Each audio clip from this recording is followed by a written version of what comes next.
money. I've been driving around in my car, looking for some kind of open bar. It's gonna be alright, gonna be alright. Got no money, but I'll work it out with my charm. Having a good time, ain't doing no harm. Hi everybody, and welcome to the Nerd in Motion. I'm just locking my door because we need to have a chat about this EV thing, because there's a lot of people saying, John, do you hate EVs? We need to kind of get to the bottom of this, because otherwise you're all going to think I should be wearing a tinfoil hat. Right, I'm going to dig the Citroen out, but it's looking very miserable at the moment, so I've got a slow puncture and it is on fumes, and it needs a wash, and it's been very cold and wet. Oh man, I thought I had some cash in there. You know that moment where you thought you had a tenner but actually you don't? Oh no, it's in my pocket. Right, okay, let me lock that one. I'll flick you around once. As you can see, it's not very clean at all. Oh, and it's dripping on my head. Nice. I cleaned all of that out. All of it is mint. Absolutely mint. Right. First things first. Look how flat that is. This tyre is doing my head in. Every time I use this car, I have to go and blow it up. And I think it's probably just the rim. Right, let's put some air in the keep air rings. Right, there is a small chip on there, and that's back to front. That's turned itself around. These floor mats do not fit this car. I think they're meant to, but they ain't so thin. See how little fuel we've got? We're on actually no fuel. So, right, what I'm going to do, I'm going to blow up this tyre. Well, not like blow it up, you know what I mean. And once we've got some air in it, we are going to go and put some fuel in it, and then we're going to go and get it washed. We'll see. Oh, she's been sat a little while, and I've noticed my back box is blowing again. I've some proper old clamps that hold this, so this girl needs some fettling. I've got a few things on at the moment, so it's had to take a bit of a back seat, but I would still love to get this on the on a track day. So that's right. Even my brakes are graunchy from all the rust being on them. Right. So, oh, did I tell you this car is ULEZ? You know, because that makes sense, doesn't it? A 2006 Citroen. I guess all the carbon it could have. Anyway, don't get me started. Don't get me started.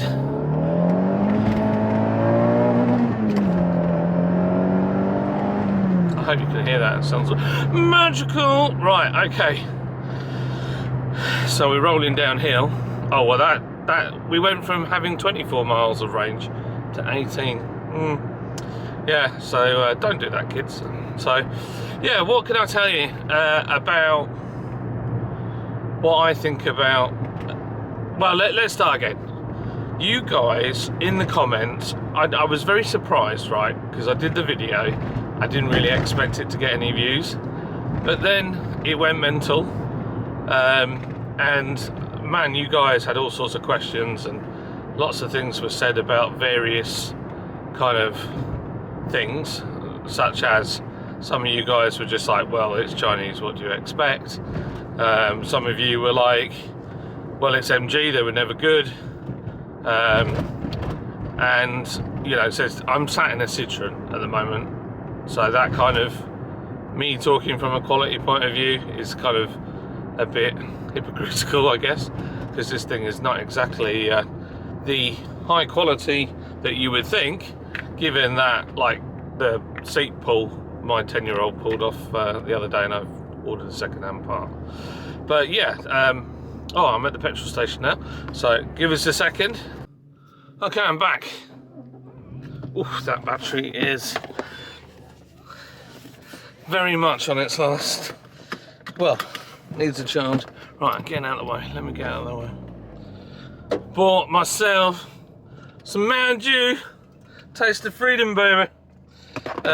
Right. Okay. Oh, top man. He's letting me out. He feels sorry for me. He's like, there's a guy in an old Citroen. He must be having a bad day, but I'm not. I'm having a good day. Right, okay, so now we're gonna go and get it washed. I've rambled, but I've not. We've not got to the meat and potatoes of what this is all about. I knew you said something else then. That would have been highly inappropriate. So I don't have an issue with EVs specifically. I do have some questions around them. But I do know people that have them and they enjoy having them and it works really well for them. We have to, in some respects, find an alternative to fossil fuels. So I agree with that. But I also think there's things like synthetic fuels and there's other types of combustion engine which I know have been produced in the past that could possibly be developed, that may have been buried by unscrupulous people back in the day. So some of those things could come, you know, back to the surface. So yeah, EVs. I've had a go when the Tesla, I think it was a P100, 100D, I think it was. It was like the fast one at the time. I had a go in one of them. Tesla kindly let me have a test driving one in the hope that I would buy one. And it was mad quick. And I mean, the panel gaps were shocking and stuff like that, but when you think that it was kind of like their first go at a car, I didn't think it was too bad. But at the same time, could I live with one? Probably not. I don't think it would work for me. But I tell you what really is my issue. What I really have a problem with, and it goes all the way back to many moons ago, where I was working in the motor trade, and I used to do a bit of mapping now and again, and there was a car that a customer's friend, that's right, had, which was a VW, and it was like a fuel efficient, all singing, all dancing, do everything,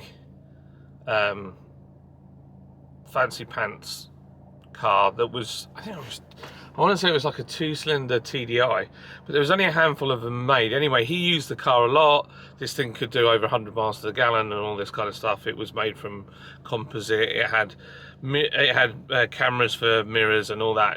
Somebody in the comments will know exactly what car I'm talking about. It kind of had like a speed tail kind of design. Anyway, he had one of these cars, and he said basically, oh, it's amazing, this car. When it's finished at the end of the day of being used, it uploads all the data on the Wi-Fi to VW. I was like, what? Like from your house Wi-Fi? He said, yeah, that's what it does. And I was like, oh, okay. And for me, when I buy a car, I don't consider it like a phone. Does that make sense? Maybe it's because I'm too emotionally connected to the thing. But when I think of a car, I think of it as being my thing, my responsibility. It's me that's going to be driving it. It's me that's potentially going to be in an accident in it. It's, you know, me that's going to pay for all the bills on it. And the idea of giving somebody else control or data from my vehicle for them is concerning. And also, I think that only leads to one place, which is at some point, you know, they could just potentially turn your car off if you don't. Let's say you bought a car and you're on finance or whatever, they can just turn it off if they so wish to. But my concern, I'm going to put my tinfoil hat on now, so I'm waiting for the comments to go absolutely mental. But if you're new to this channel, many moons ago there was these truck drivers that were protested in Canada, and by chance yours truly ended up one of the only media sources, because our lovely dictator Trudeau decided to shut down all the media. And there was me and a guy called Portland Andy that were the only two that were actually streaming any information out of there, and we were trying to gather up what was happening on the ground and then share it. And you'll see the thumbnail still there for the video, but we went over time and then YouTube didn't save the video. We've got a few hours of it saved on another platform that we use to stream it. But my concern is, when your car's on the internet, if the people who are running the show are all about freedom and they're all right and they're not bothered, you know, there's free speech and all that kind of stuff,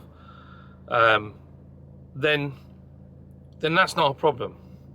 The issue comes in where if you've got somebody like Trudeau who has like just done this big thing in Parliament where it's acceptable to be debanked for your views.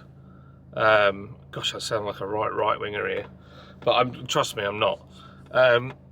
But this goes into a more in-depth worry of mine, which is that guy, in my personal opinion, is there's a screw loose. It's all about control. It's about having power and opposing everybody that has a different view from his.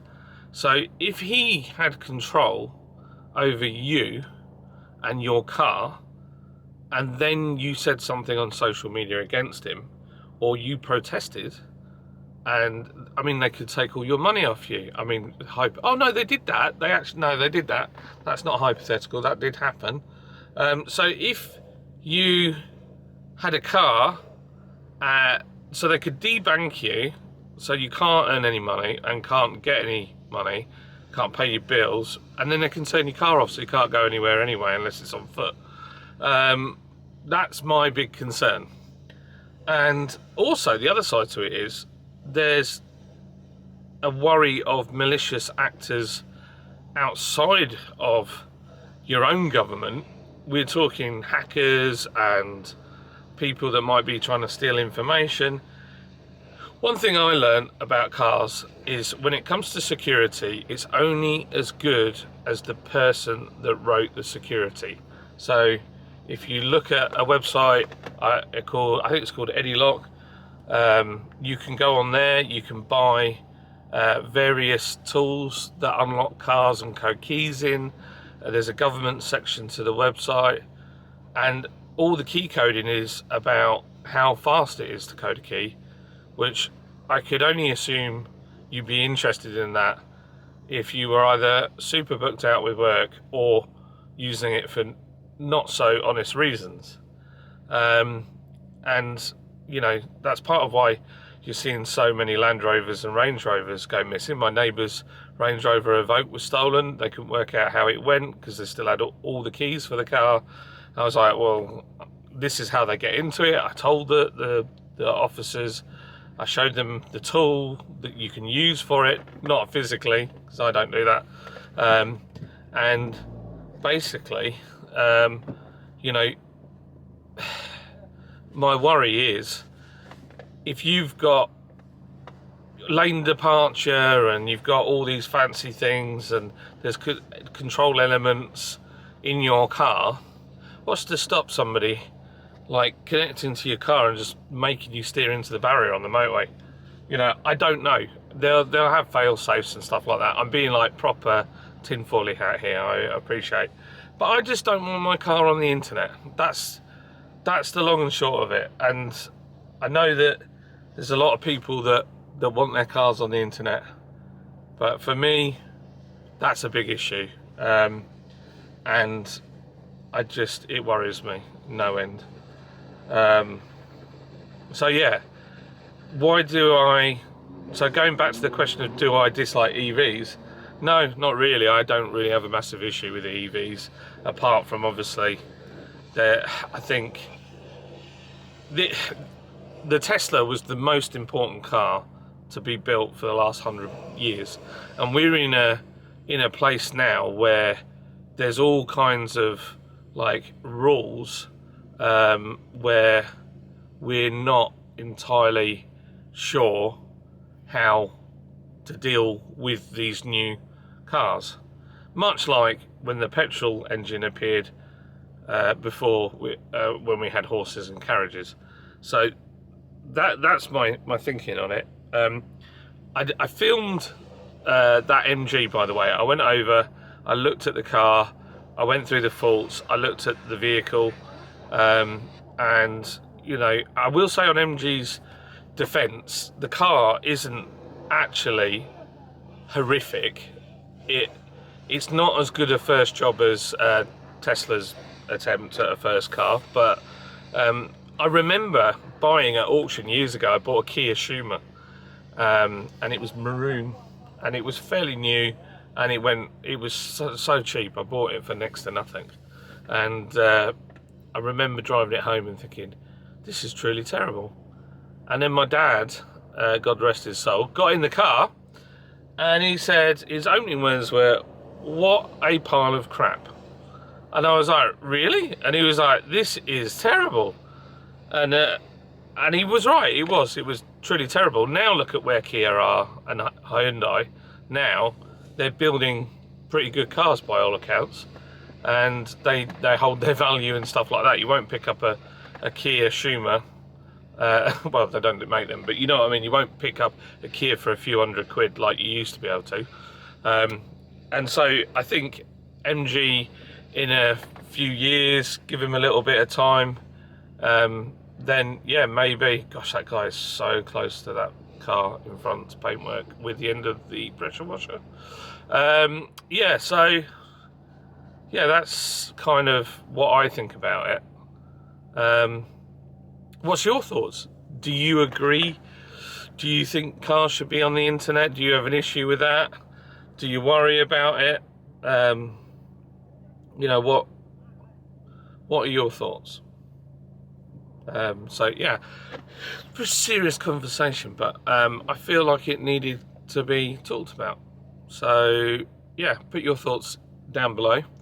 Whilst this wheel acid rots into my wheels and nobody has put any water on it, the guy in front has got out of his car and is now giving specifics to the people that clean cars all day, every day, about how he wants it doing. Anyway, I don't know what to say really. And